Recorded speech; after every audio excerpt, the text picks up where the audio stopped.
जिनफेंग ने शाओशाओ को hot spring में गिरने से बचाया था, लेकिन शाओशाओ ने कहा कि मुझे नीचे रखो, तो फिर जिनफेंग ने उसे नीचे रख दिया और शाओशाओ पानी में गिर गई।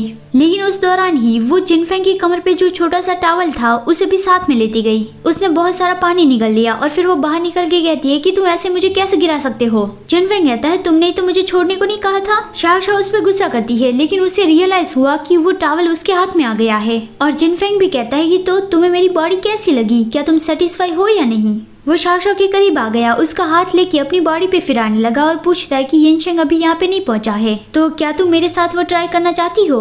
वो शाओशाओ के कान पे बाइट करता है। तभी बाहर से आवाज आई कि हेलो मिस्टर युन, मिस्टर नान अंदर आपका इंतजार कर रहे हैं। तो फिर यहाँ पे शाओशाओ ने जिनफेंग को दूर किया कि बंद करो, अब ब्रदर शेंग यहाँ पे पहुँच गए हैं। यिनशेंग अंदर आते ही शाओशाओ से कहता है कि तुम यहाँ पे क्या कर रहे हो, और वो वापस जाने लगा। शाओशाओ उसका हाथ पकड़ के उसे रोकती है और कहती है कि ब्रदर शेंग मुझे आपको कुछ कहना है। यिनशेंग उसकी ओर कोल्ड नजरों से देखता है और कहता है कि मुझे तुमसे कुछ भी नहीं सुनना। शाओशाओ कहती है ब्रदर शेंग मैं जानती हूँ कि आप मेरा चेहरा नहीं देखना चाहते हो, लेकिन प्लीज 2 मिनट मेरी बात सुन लो। नहीं, सिर्फ 1 मिनट, 1 मिनट के बाद फिर मैं गायब हो जाऊंगी। तो फिर यिनशेंग उसकी बात सुनने के लिए मान गया। शाओशाओ कहती है मैं जानती हूँ कि उस वक्त जो आग लगी थी उसमें आपने अपना भाई खो दिया था, आप उस वक्त बहुत ही ज्यादा सैड थे।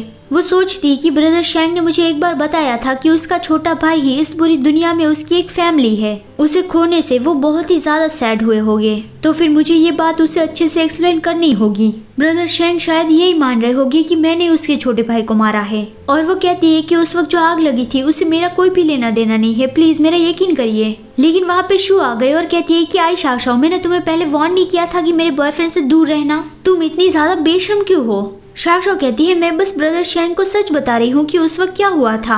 लेकिन शू कहने लगी कि इसमें कहना जैसा कुछ भी नहीं है, तुम एक खूनी हो, ऑर्फनेज में तुम्हारी वजह से काफी सारे लोग मर गए थे, लेकिन तुम अब भी क्यों जिंदा हो। शाओशाओ कहती है मैंने किसी को भी नहीं मारा। शू उसका कॉलर पकड़ के कहती है कि नहीं तुमने मारा है, यिनशेंग के भाई को तुम नहीं मारा है और दूसरे बच्चों को भी तुम नहीं मारा है।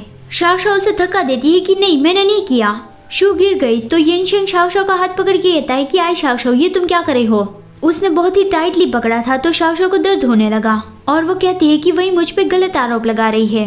लेकिन यिनशेंग कहता है मैं तुमसे ये नहीं सुनना चाहता, मैं चाहता हूँ कि तुम जल्दी से उसे माफी मांगो। शू स्मिर्क करती है और शाओशाओ उसे माफी मांगने चाहती है और वो रो रही थी, लेकिन जिनफेंग ने उसे रोक लिया और कहा कि मेरी गर्लफ्रेंड को किसी से भी माफी मांगने की जरूरत नहीं है। ये सुन के शू और यिनशेंग दोनों ही शॉक्ड रह गए, मतलब कि शाओशाओ उसकी गर्लफ्रेंड है ये सुन के। जिनफेंग कहता है मेरी गर्लफ्रेंड के बदले मैं माफी मांगने के लिए तैयार हूँ। वो शू के पास जाके स्माइल कर कहता है कि आर यू श्योर कि तुम मेरी माफी को एक्सेप्ट करने जितनी क्वालिफाइड हो। शू डरने लगी और सोचती है कि ये नान जिनफेंग तो एक अनप्रेडिक्टेबल पर्सन है, अगर अभी वो मेरे सामने स्माइल कर रहा है तो पता नहीं दूसरे ही पल वो मुझे मार भी सकता है। तो फिर वो उठती है और कहती है कि इट्स ओके प्रेसिडेंट नान, मैं तो अपने आप ही गिर गई थी।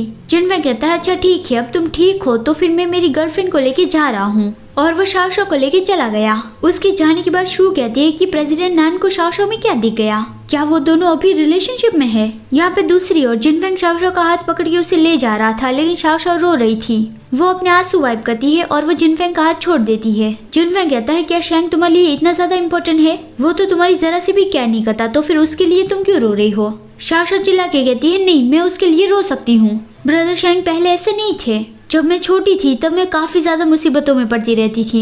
एक बार हम पिकनिक के लिए माउंटेन पे गए थे, लेकिन बाकी बच्चे मुझे वहाँ पे अकेला छोड़ के चले गए थे। तेज बारिश हो रही थी और मुझे लग रहा था कि मैं तो वहीं पे ही मर जाऊंगी, लेकिन ब्रदर शेंग ने मुझे ढूंढ लिया और वो तेज बारिश में मुझे पिगी बैक करके उस माउंटेन के नीचे ले गई। तब मैंने पहली बार उसके पास से गर्माहट महसूस की थी। उसके बाद फिर एक बार मुझे बहुत ही ज्यादा बुखार हो गया था, कोई भी मेरे पास नहीं आना चाहता था। जब मैं उठी तब मैंने ब्रदर शेंग को मेरे पास देखा, उसने ही बुखार के वक्त मेरी केयर की थी। तब मुझे ऐसा फील हुआ था कि मैं अब अकेली नहीं हूँ,